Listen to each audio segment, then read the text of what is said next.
was kicked and punched and had clumps of hair pulled out. The three suspects include a 13-year-old from Surrey, a 15-year-old from Abbotsford, and a 17-year-old from Surrey. They've each been charged with 2 counts of assault causing bodily harm, and the teens can't be named under the Youth Criminal Justice Act. And Delta police say they seized 87 kilos of suspected MDMA. They say this happened at a traffic stop on a suspicious vehicle.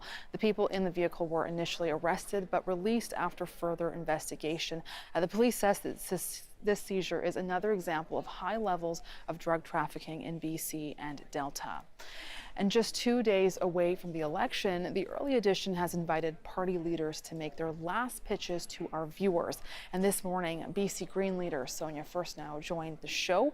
Host Stephen Quinn spoke to her about the province's drug crisis, poverty, climate change, and why her party matters, even though the election seems like a pretty tight contest between the NDP and the Conservatives. That we want people in there that are problem solvers, that are focused on reality and evidence. And to do that, it's elect Greens in ridings where we can win. There's about half a dozen ridings where we have strong campaigns and candidates. And with that, we can get a minority outcome in this election and not give the power to either of those two parties with less than half of the support of British Columbians. No party's going to get more than 50% of voter support. But one way we can make sure that they don't have all the power is to have a minority outcome. And later, John Russell was also invited, but we have not heard any response from his campaign. Voting day again is this Saturday, and the advance polls, Elections BC, says just over 1 million people have already voted, representing more than 28% of all registered electors, and that is a pretty cool new record. And if you're a fan of the work of renowned Canadian artist Emily Carr, the Audain Art Museum in Whistler has acquired a watercolor painting by her. The work is called War Canoes, Alert Bay, and is believed to have been painted in 1908. The museum has a similar work in oil paint by Carr in 1912. The art museum's curator, Curtis Collins, says the two works showcase Carr's growth as an artist. This work in particular, it shows the arc of development from Emily Carr before she went to France and then when she returned, because you can see on her return she came back with a much brighter palette, taking from the post-impressionist. And both of those will be on display as part of its permanent collection starting today. And those are your headlines. I'm Vineet Rach. You're watching CBC News BC. Stay with us for more coverage. BC Today is up next with Amy Bell.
Good afternoon, and thank you for joining us. So, in less than 48 hours, you'll be casting your vote in the 2024 provincial election.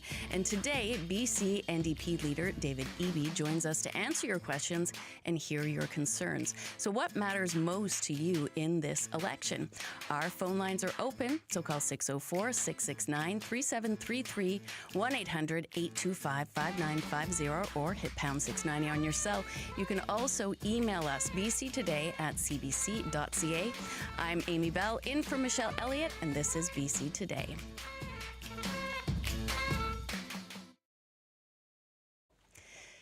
Thank you for joining us on radio, TV, and live streaming, and you can call us now to speak with David Eby. Our number is 604-669-3733. You can also call 1-800-825-5950 or hit pound 690 on your cell. So this Saturday, October 19th, is BC's provincial election. And ahead of the election, we have invited each of the major party leaders to join us to take your calls. On Monday, we were joined by BC Green Party leader Sonia Furstenau. And today, NDP leader David Eby is here. We had requested BC Conservative leader John Rustad, but he is not available. So what do you want to ask the leader of the BC NDP? Call us at 1-800-825-5950, 604-669-3733, pound 690 on your cell phone. You can also email bctoday@cbc.ca. David Eby, welcome to BC Today. Thanks, Amy. Thanks for having me. So, obviously, there's only a couple of days left to convince voters to vote for your party, the NDP. What do you want people in the audience to know right now? Well, there are still a number of people who are making up their minds and deciding how they're going to vote on Saturday. And I think this election is really significant from a couple of different perspectives. One is in terms of the big challenges we face in the province, what British Columbians are feeling around the rising cost of living and impacts on their day-to-day expenses, ensuring safe and strong communities, addressing issues like housing. We're presenting proposals that will actually move us forward on these issues. And what we're hearing from the Conservatives is proposals to make life more expensive, even just on car insurance. Double people's car insurance, moving to a model like Alberta and Ontario. There's also another piece, of course, about the values that we have as British Columbians, bringing people together, working together, recognizing and celebrating our differences.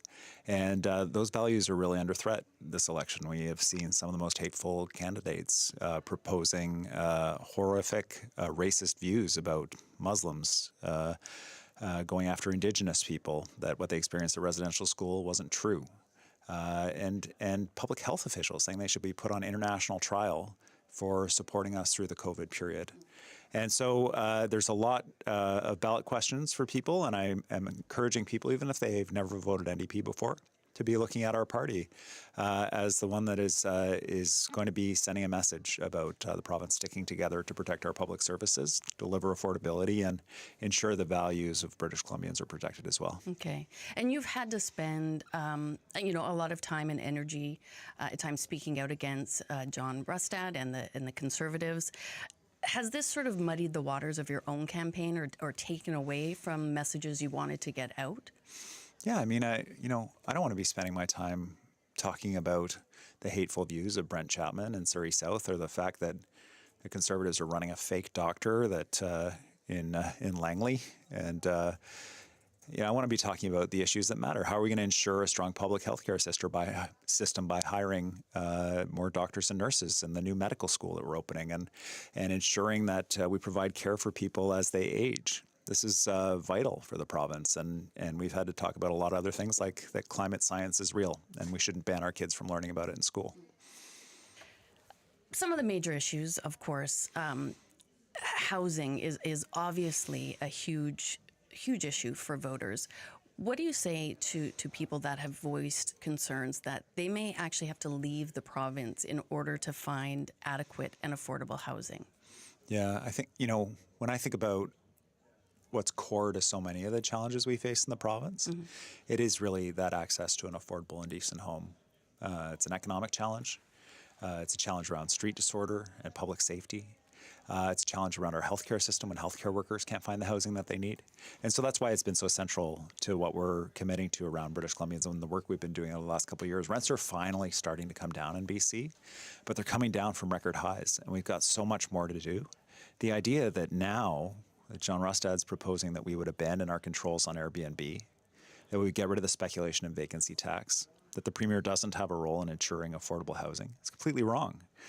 We can address the housing crisis. Our plan to build 300,000 middle-income homes across the province is what experts are saying. Rein in that speculation and that toxic demand in our housing market and ensure that we're delivering affordable homes for people is showing results, and we got to keep going. Okay. David, I'd like to bring in some of our audience members now that have been waiting to talk to you.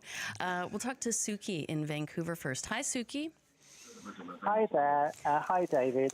And what would you like to ask David Eby ahead of the election? Yeah, specifically, it's about the justice system. Now, I know the Premier has obviously worked in the justice system previously in the past before becoming Premier. So just kind of keeping this straight and as kind of short as possible. I was assaulted with a weapon back in June 2022. Charges were laid, conditions were laid on the person responsible back in July 2022. Didn't hear anything a year later. So then I'm actually in Vancouver Hastings. Nikki Sharma, the Attorney General, is my MLA. Tried to contact her back in July 2023 a few times, didn't get no response. Tried to email her, call her. And then I thought, okay, let me try and contact the Crown Prosecution Service directly, ask them what's going on. You know, it's been a year now. And then I think it was about back in August 2023, so like about 6 to 8 months later, I was then told by the prosecution service, oh, the charges have been stayed. I'm sorry I wasn't able to get to you. Sorry for the 2-month delay, but I've been sick and no one else has been able to handle my file. And this is literally what the email I received from the Crown Counsel responsible. And to me, that just seems like as if we still have a lack of staff. And I'm not talking about judges. I'm not talking about sheriffs. I'm talking about specifically Crown Counsel, law clerks in the justice system.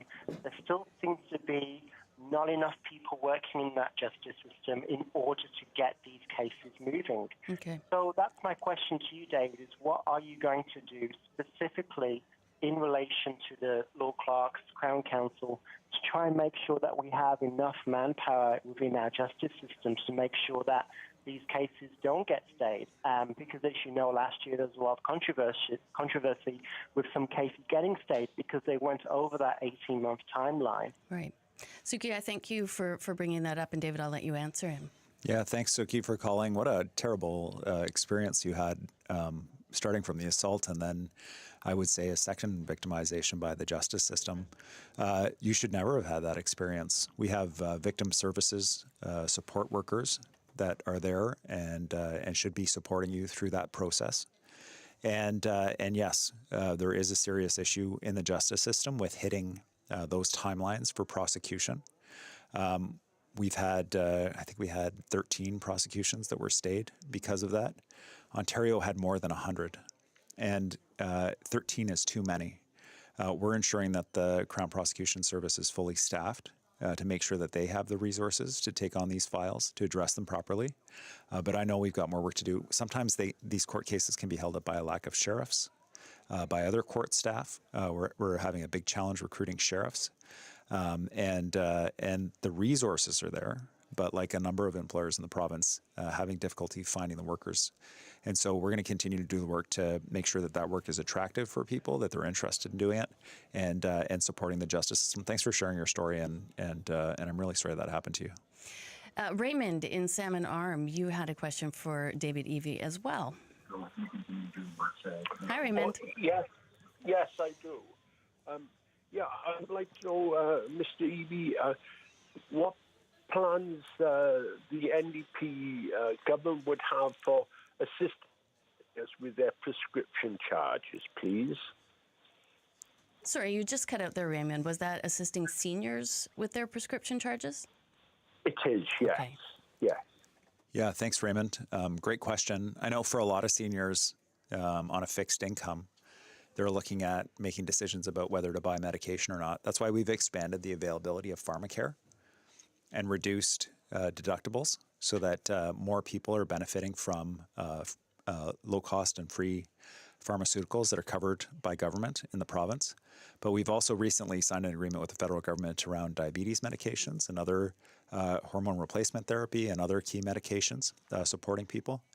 But when you're talking about costs faced by seniors, we're also offering and committing to an immediate middle income tax cut that will benefit many seniors in the province, as well as expansion of the SAFER program. This supports seniors with the cost of rent, both a little bit more money each month for SAFER to support you with elevated rent levels, and also an expansion of who qualifies for SAFER. We don't want seniors to be facing that kind of housing instability in the province. Okay, and of course, we'd love more calls. Now's your chance to ask questions of BC NDP leader David Eby. You can call us at 1-800-825-5950, 604-669-3733, or pound 690 on your cell phone. You can also email us, bctoday@cbc.ca. We received an email from Nathan. It says, your platform mentions little about our most disadvantaged, such as those on income assistance and disability. Why have you chosen not to include this demographic in your 4-year plan? And why only mention expanding community programs after the opposition brought it up in the debate? I don't know about that second part of the email about community programs, but what I do know is that in our first year of government, our commitment to British Columbians is to support all British Columbians, including those on disability, with $500 per person in support around rising costs that they're facing. And we know that people on disability are struggling with a lot of costs. We've increased those rates, I think, 5 times since forming government to make sure that people are supported. And we also know that we've got more work to do to support people that are living on disability assistance. But I also know that in terms of what is coming forward from John Rustad, his proposal around a tax cut benefits someone who lives in downtown Vancouver with a penthouse the most.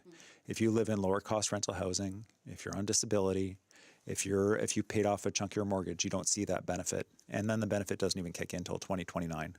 So in terms of immediate financial support for people in the province, regardless of your circumstances, I think we have the best commitment for British Columbians on that. Okay. We do have a couple more calls. So we'll head to Nicole in Surrey. Hi, Nicole. What's your question for David Eby? Hi, Mr. Eby. I'm shocked that Brent Chapman is still allowed to be a candidate for the Conservatives. So I was hoping to hear your response to Chapman's comments and also John Rustad's decision to defend him. Thanks, Nicole. Yeah, we've heard a lot of disturbing comments from Conservative candidates. I would say that Brent Chapman, his comments are singularly awful. Mm-hmm. When you say that Muslim people who practice the religion of Islam, that they don't have a spot at the table, when you slander children, Palestinian children, calling them inbred and time bombs, it's just horrific. And the fact that John Rustad is sending volunteers and money and signs and support, that even candidates like Eleanor Sturko can't bring themselves, from the BC Conservatives, she can't bring herself to say, no, this is unacceptable, this guy needs to be removed. It tells you all you need to know. John Rustad is standing with this candidate instead of with the values of all British Columbians, that everybody is welcome, that regardless of what religion you practice, you're welcome in British Columbia, and we're all going to work together to make our province a better place. Thank you for the question. Dawn in Surrey. Hi, Dawn. I believe you have a question about insurance. Yeah, hi. Can you hear me okay? Yeah, of course. Sure can, Dawn. Go ahead. Oh, yes. Hi, Mr. Premier. My question is about insurance. I know throughout your campaign, you mentioned that BC, our rate is actually cheaper than Alberta and possibly other provinces. But even then, it's still, for me, it's still so expensive. If I voted for you, will I see my rate get a little cheaper moving forward? Thank you. Yeah, thanks for the question, Dawn. And I think your question really reflects where a lot of people are at with the cost of daily life. Everything matters. Hydro rates, car insurance, just the daily expenses that you face. Our commitment is to flatline ICBC rates for next year and the year following. It's one of the few things that's actually gone down in cost, $500 per driver, and we're going to preserve that going forward. And I know that while it's cheaper than other provinces, it's still cost pressure for you and for many British Columbians. ICBC has been able to offer a rebate for the last few years because the results have been better than projected.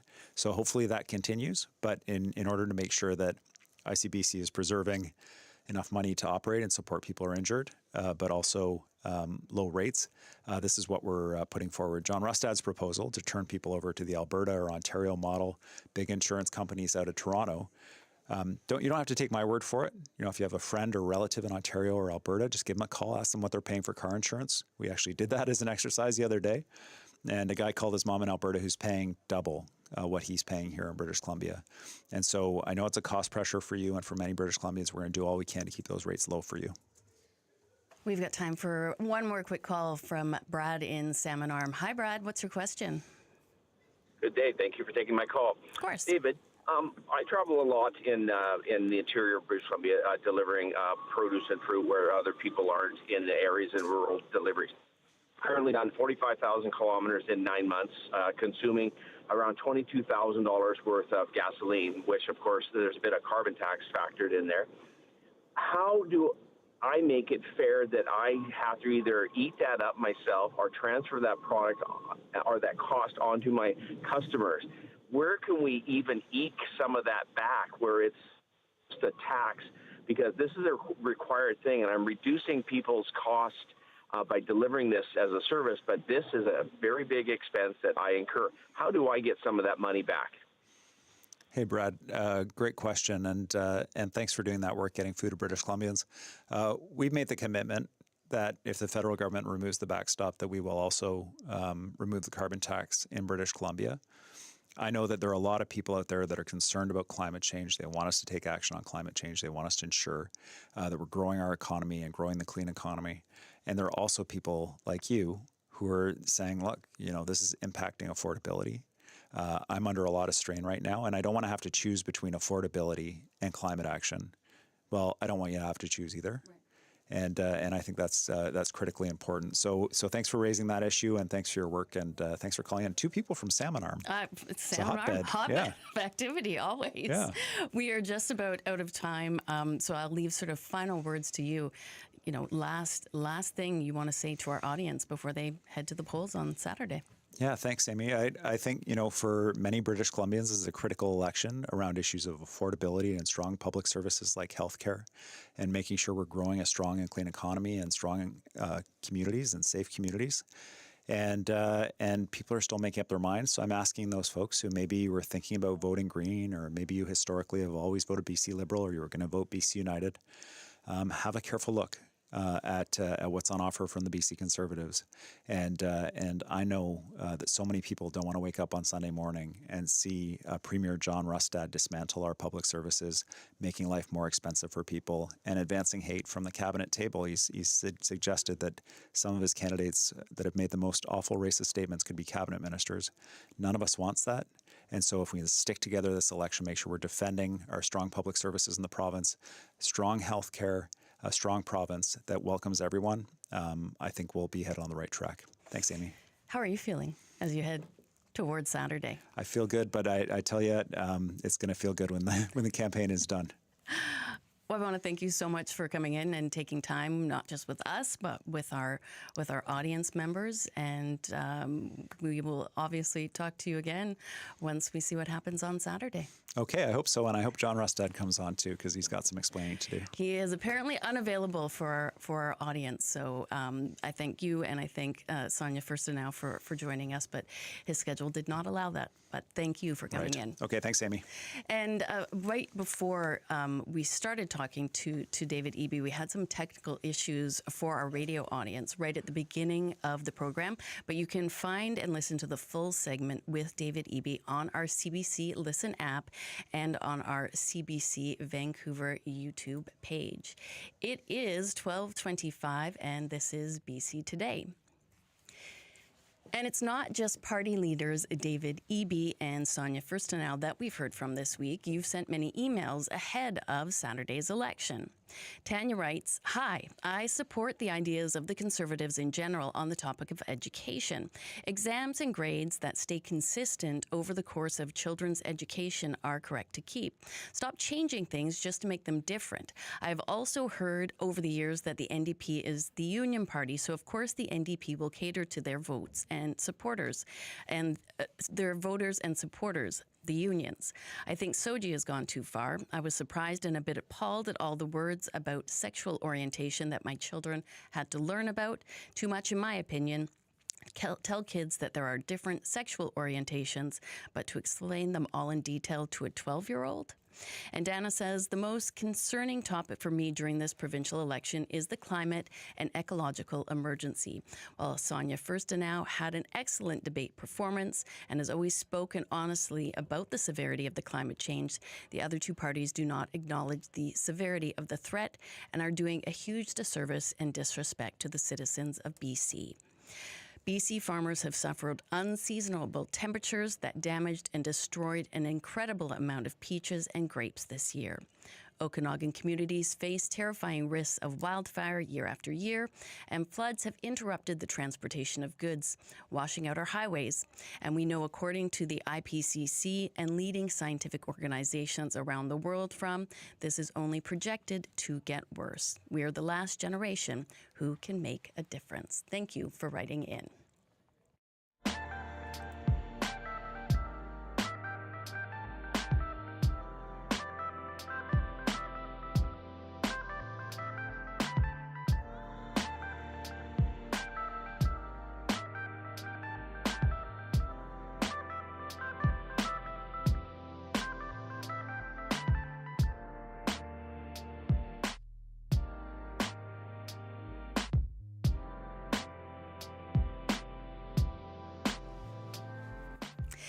And we'll be talking some more about climate change this election right after the news. But it was also the topic of today's early edition climate panel with Stephen Quinn.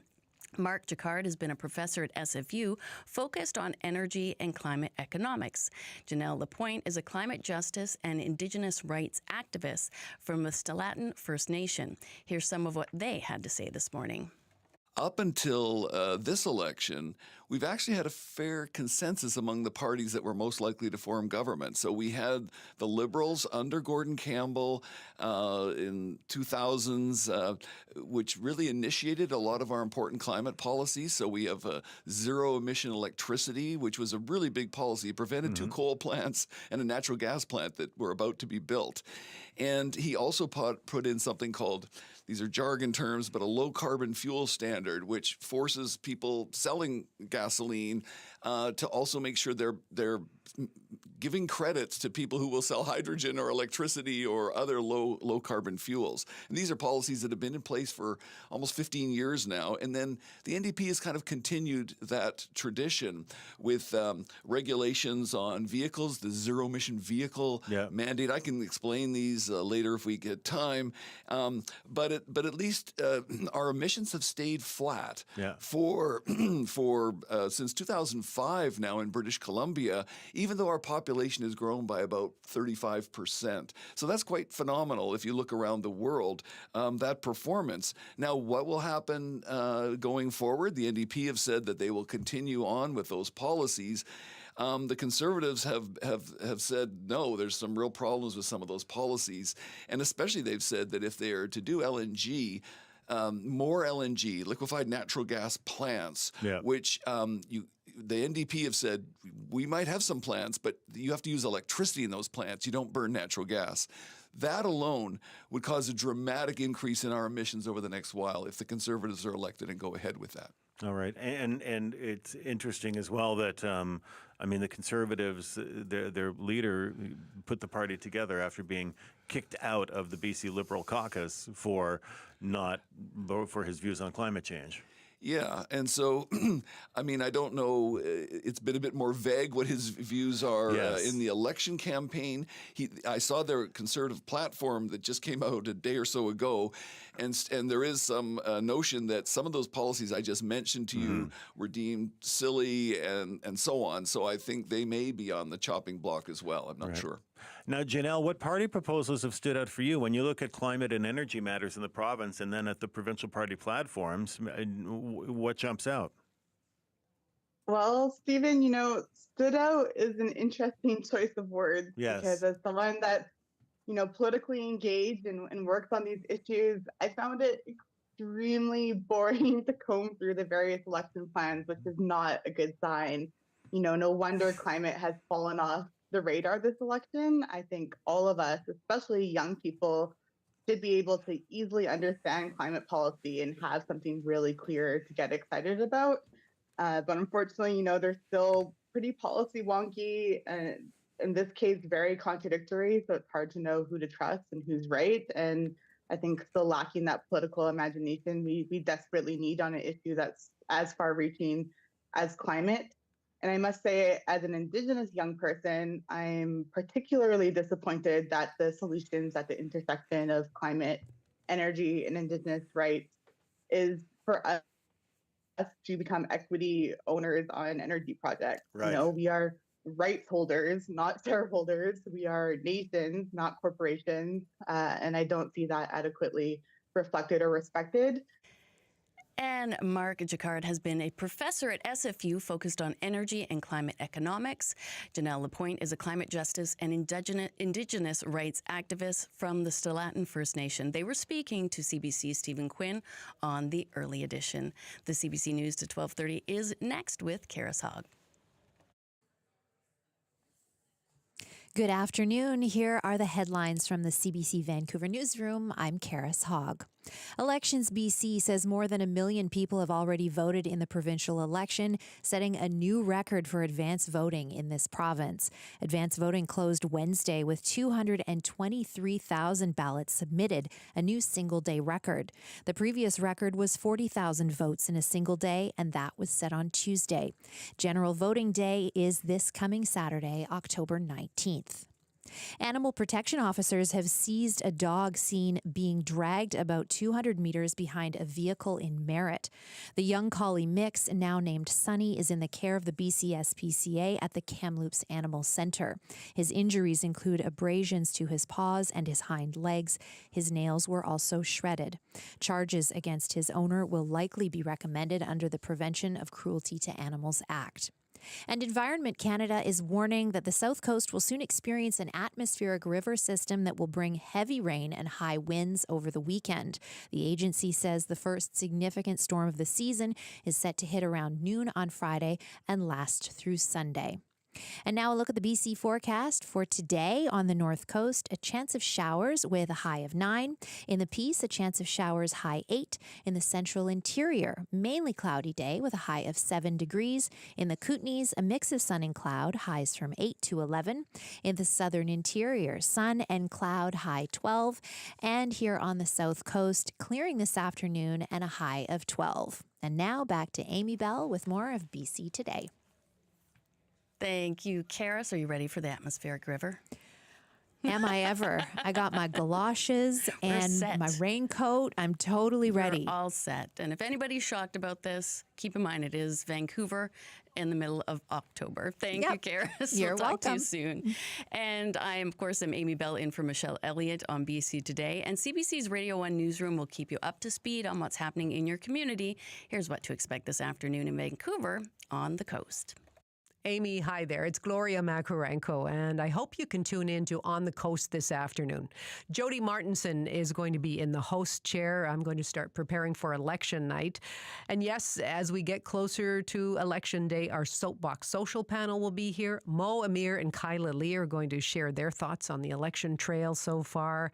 And our money columnist, Mark Ting, will join us with some advice for those approaching retirement. He says many people overlook the pension tax credit, which can save someone as much as $600 every year.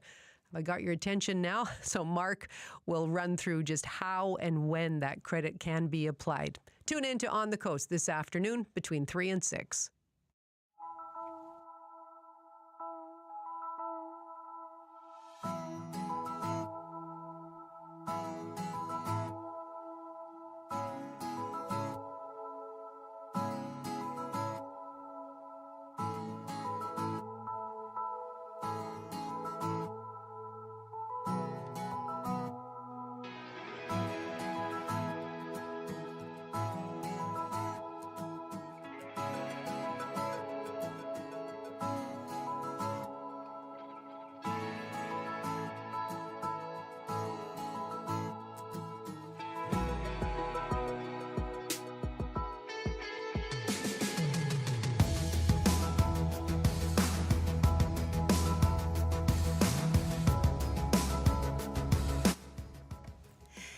And housing and affordability are often cited as the two top issues for voters.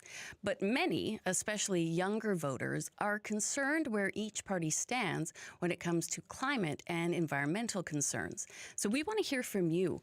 What are your climate change concerns ahead of voting day, and how much are you prioritizing climate this election? Call us now at 1-800-825-5950, 604-669-3733, pound 690 on your cell phone, and you can email bctoday@cbc.ca.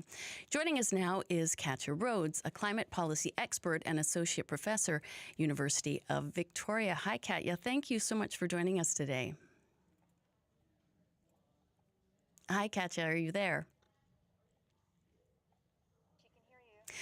I cannot hear you, Katja. We seem to be having some technical issues. Just give us a second to work on those, please.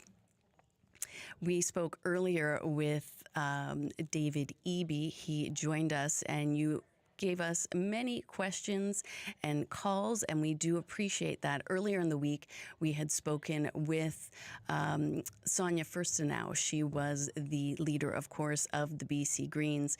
Yesterday on our show, one topic that came up repeatedly when we asked you what your election issues were, the topic of climate change came up repeatedly, even though many polls were indicating that it was housing and affordability that seemed to be the biggest issues.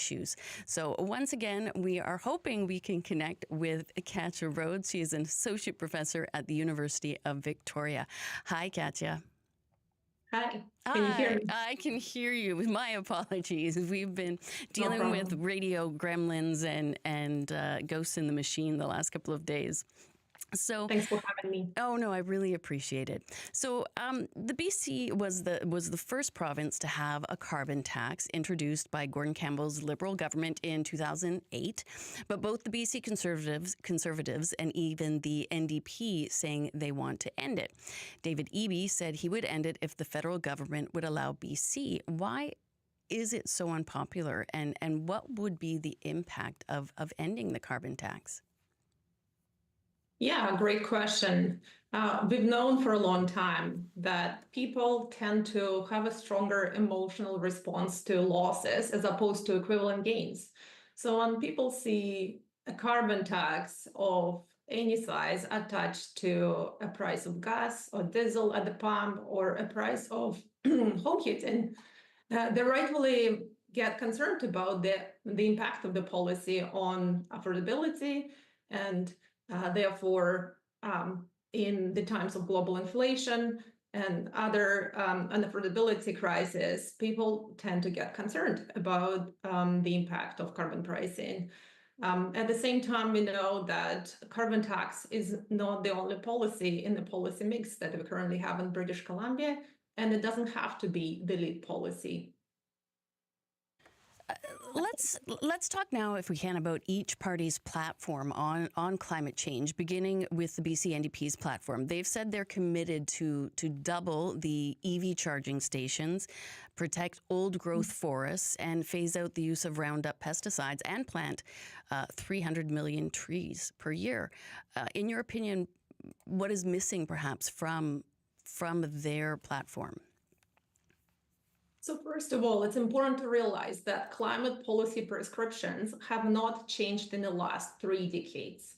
Climate scientists have not changed their minds about how emissions can be effectively reduced. For 3 decades, we've heard that a climate-sincere politician will either levy a carbon tax or regulate the choice of cars, furnaces, and other key technologies that can reduce our carbon footprint. So whenever you assess a platform from a particular politician, as a citizen, you should really pay attention to what that politician offers in terms of effective climate policies that can reduce emissions. So those include other pricing or regulations. Those regulations can reduce carbon content in our transportation fuel or allow for a larger choice of electric vehicles, hydrogen vehicles, plug-in hybrid vehicles, and lead us to produce electricity from zero-emission sources. So when you look at promises that suggest that we need to spend more money on planting trees or investing into electric vehicle infrastructure, you need to ask yourself a question: where does the money come from? If it's all government spending and additional investments, then we need to increase other taxes to give this money to people or to projects, or we need to cut essential educational healthcare services. Okay. I would love to have audience members join in this conversation.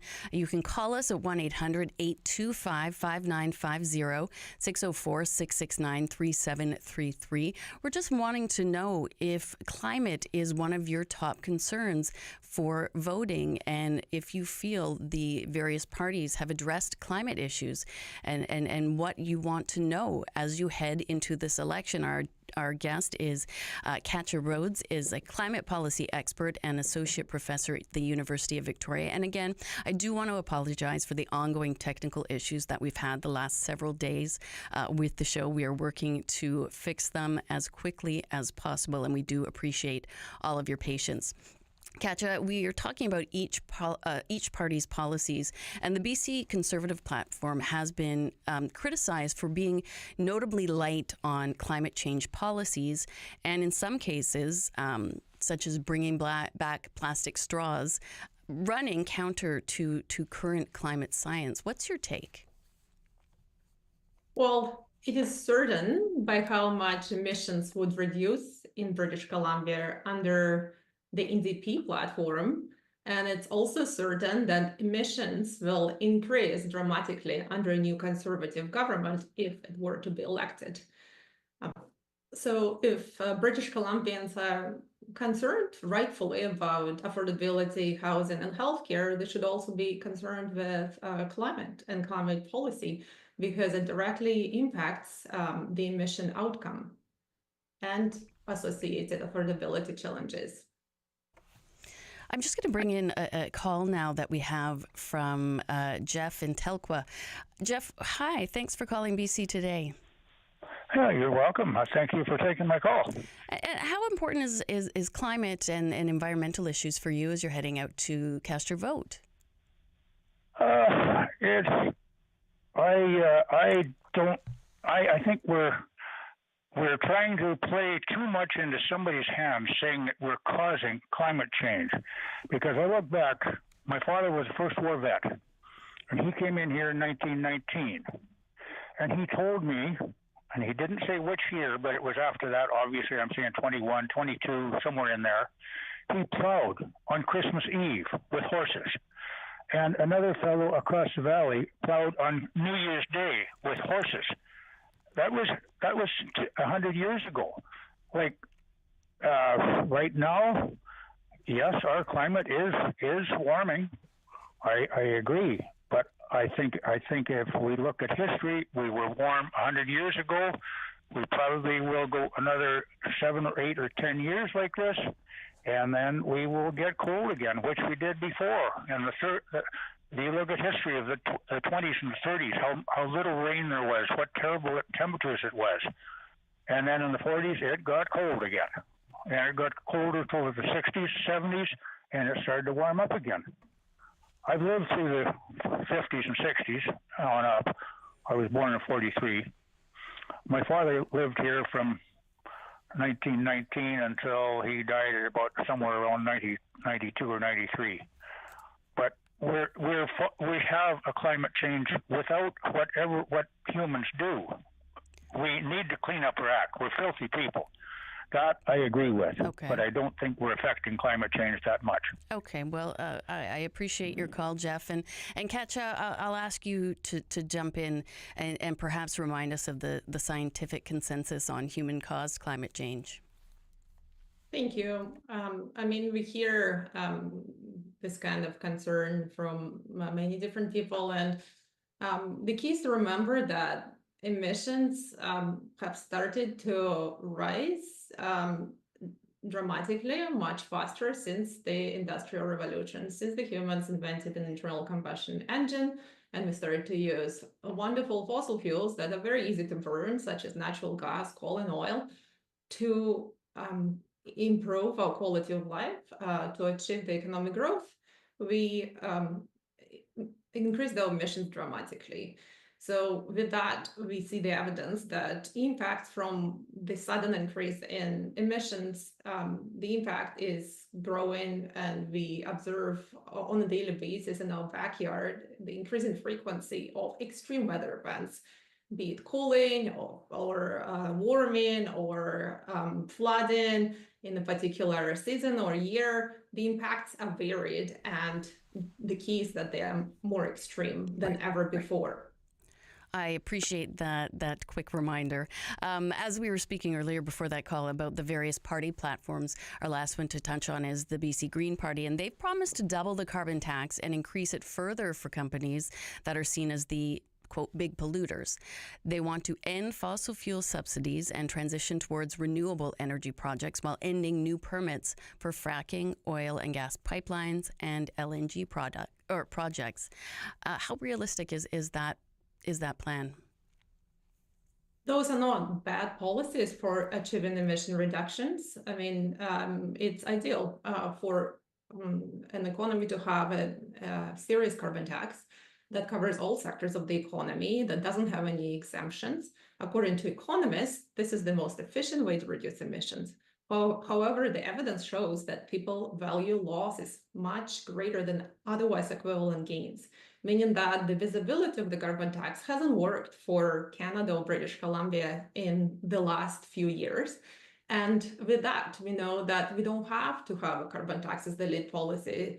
I mean, we have emission-reducing regulations that target technology choices that cannot be implemented, such as fossil fuel-based technology choices, but allow for a choice of many other low-carbon technologies.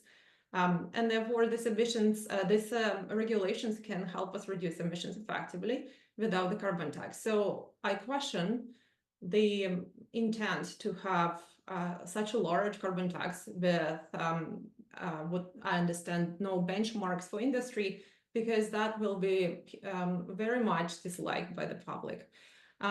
In terms of ending fossil fuel subsidies, that is also a good intention. However, without a serious climate policy in place, be it the carbon tax or flexible regulations or a mix of those, ending fossil fuel subsidies has a very minimal impact on emission reductions. Fossil fuels are not consumed or not demanded as much when we have a serious climate policy in place, and therefore the fossil fuel subsidies play a very minimal role. Okay. So I urge that we focus on policies that can dramatically reduce emissions. All right. We're going to take a call now from John in Grand Forks. Good afternoon, John. Thanks for joining the show.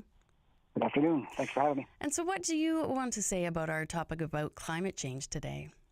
Well, I think that is the most important issue that all politicians should be looking at all over the world. Okay. And I've been listening and investigating this topic for years myself, and there is a technology called cryogenic storage.